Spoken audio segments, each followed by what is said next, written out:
ऊना सदर के विधायक सतपाल सत्ती जी जो आए दिन अनाप शनाप बयानबाजी कर रहे हैं, जैसे कि वो कह रहे हैं कि विधायक भड़काने के लिए हथकंडा अपना रहे हैं कांग्रेस सरकार है, तब से मुनाफाखोरी और रिश्वतखोरी पर लगाम लगी है। जैसे रेत माफिया की बात कर रहे हैं, रेत माफिया पिछली टर्म में, पिछले 5 साल में किसके इशारे पर काम कर रहा था और कितना खनन माफिया हो रहा था? वो कौन था मांग ठाकर जो पंजाब के बॉर्डरों पे 100 टिप्पर को बॉर्डर क्रॉस करवाता था और उसके वीडियो भी वायरल हुए हैं, जो कि कह रहा था कि आपका केस रफा दफा कर दूंगा, आप 2 लाख रुपया मेरे को चाहिए। और इसके अलावा कब एनजीटी की टीम पिछली भाजपा सरकार में आई सेंटर से, वो क्यों आई? क्योंकि उस वक्त पूरा खनन माफिया का बोलबाला था ऊना में, और उसका हिस्सा पत्ती जो था वो किसको जा रहा था?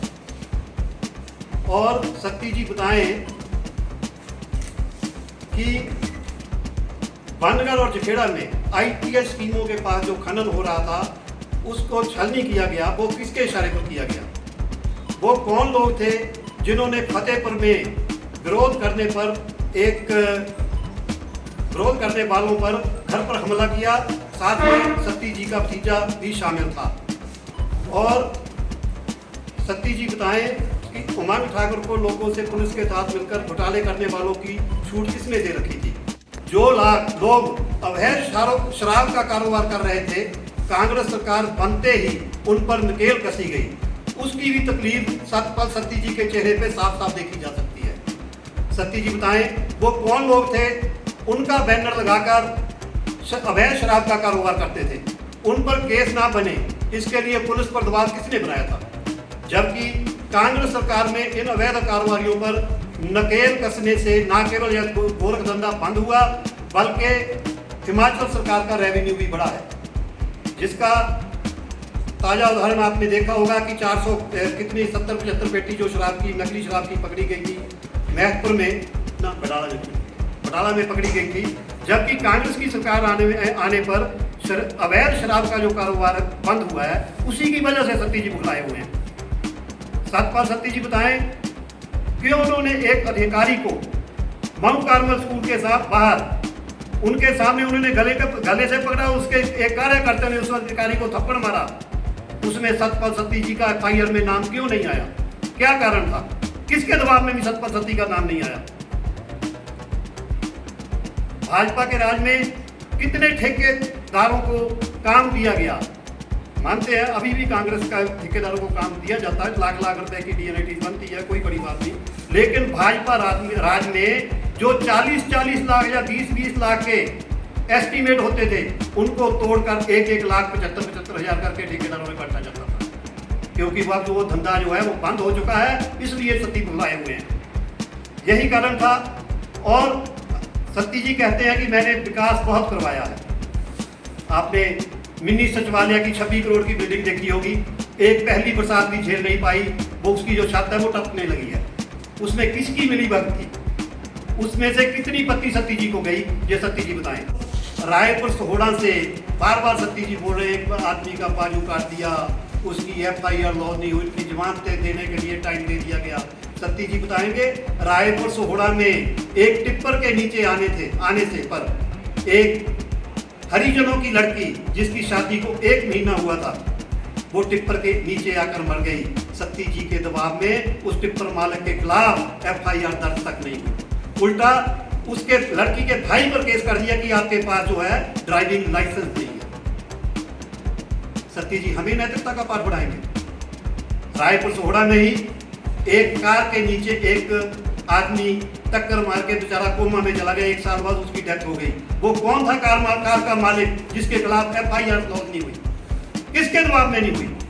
सत्ती जी हमें सिखा रहे। पूर्व भाजपा सरकार के समय नंगड़ा में ऊना सदर की पुलिस ने नाका लगाया था, एडिशनल एसपी खुद मौजूद, थ्योरी टीम पर खनन माफिया के टिप्पर चढ़ाने की कोशिश किसने की थी? किसके इशारे पर की थी?